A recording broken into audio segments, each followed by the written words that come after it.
Kami di sini memohon mengusahakan pengajaran dan pendidikan anak perempuan. Bukan sekali-kali kami menginginkan anak perempuan menjadi saingan bagi anak laki-laki dalam perjuangan hidupnya. Tetapi, karena kami yakin akan pengaruhnya yang besar sekali bagi kaum wanita, agar wanita lebih cakap melakukan kewajibannya. Kewajiban yang diserahkan alam sendiri ke dalam tangannya. Menjadi ibu, pendidik manusia yang pertama-tama. Trina, ayo balik. Wah, Kak, aku harap dolan. Raden Ajeng Kartini lahir pada tanggal 21 April 1879 di kota Jepara, Jawa Tengah. Ia adalah anak seorang bupati Jepara yang bernama Raden Mas Sosroningrat yang menikah dengan wanita desa Mas Ajeng Ngasirah. Sebagai orang Jawa, Kartini mahir bahasa Belanda dikarenakan ayahanda mempekerjakan guru privat untuk mengajari Kartini dan dua adiknya, Rukmini dan Kardinah, bahasa Belanda sebagai persiapan masuk sekolah. Pada tahun 1885, Kartini bersekolah di Europe's Large School atau setara dengan sekolah dasar. Anak pribumi yang diizinkan mengikuti pendidikan di ELS hanya yang orang tuanya merupakan pejabat tinggi pemerintah. Bahasa pengantar di ELS adalah bahasa Belanda, sehingga Kartini bisa meningkatkan kemampuan bahasanya. Good morning. Pada usia 12 tahun, Kartini tidak bisa melanjutkan pendidikan ke jenjang berikutnya karena ditentang oleh sang ayah.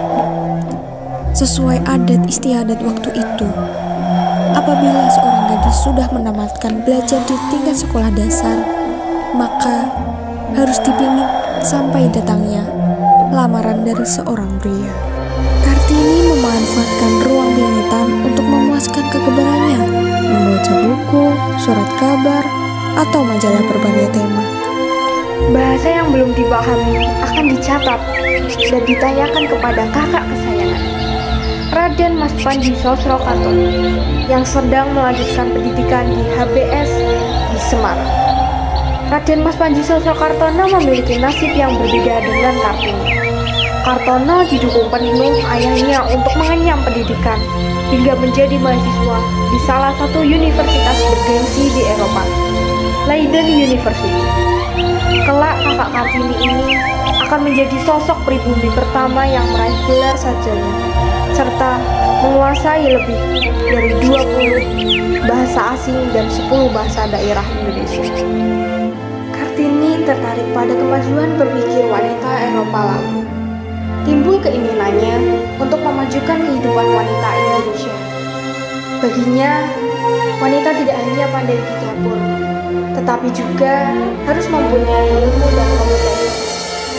Harus ada persamaan hak dan derajat antara laki-laki dan perempuan.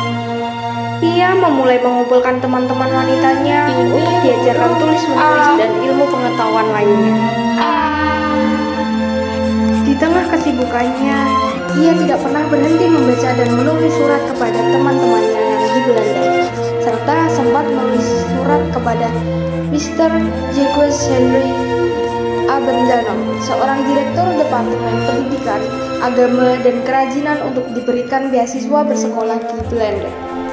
Beasiswa tersebut tidak sempat dimanfaatkan Kartini karena ia dinikahkan oleh orang tuanya dengan Raden Adipati Jojo Adiningrat, seorang bupati Rembang. Setelah menikah, ia harus ikut suaminya ke Rembang. Di Rembang, Raden Ajeng Kartini juga mendirikan sekolah wanita atas izin suaminya yang berlokasi di sebelah timur gerbang kompleks kantor Kabupaten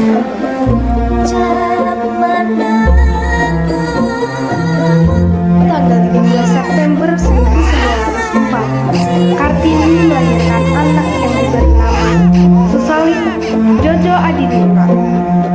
Beberapa hari kemudian, Kartini meninggal di usia 25 tahun disebabkan oleh komplikasi kehamilan. Pada Pada 17 September 1904, beliau dimakamkan di Desa Bulu, Kecamatan Bulu, Rembang, Jawa Tengah.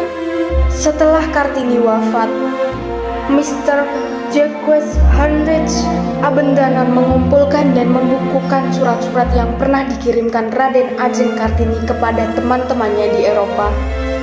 Buku itu diberi judul Door Duisternis Totschlich, yang artinya habis gelap, terbitlah terang. Presiden Soekarno mengeluarkan keputusan Presiden Republik Indonesia nomor 108 tahun 1964 tanggal 2 Mei 1964 yang menetapkan Kartini sebagai pahlawan kemerdekaan nasional. Selain itu, tanggal 21 April ditetapkan sebagai Hari Kartini.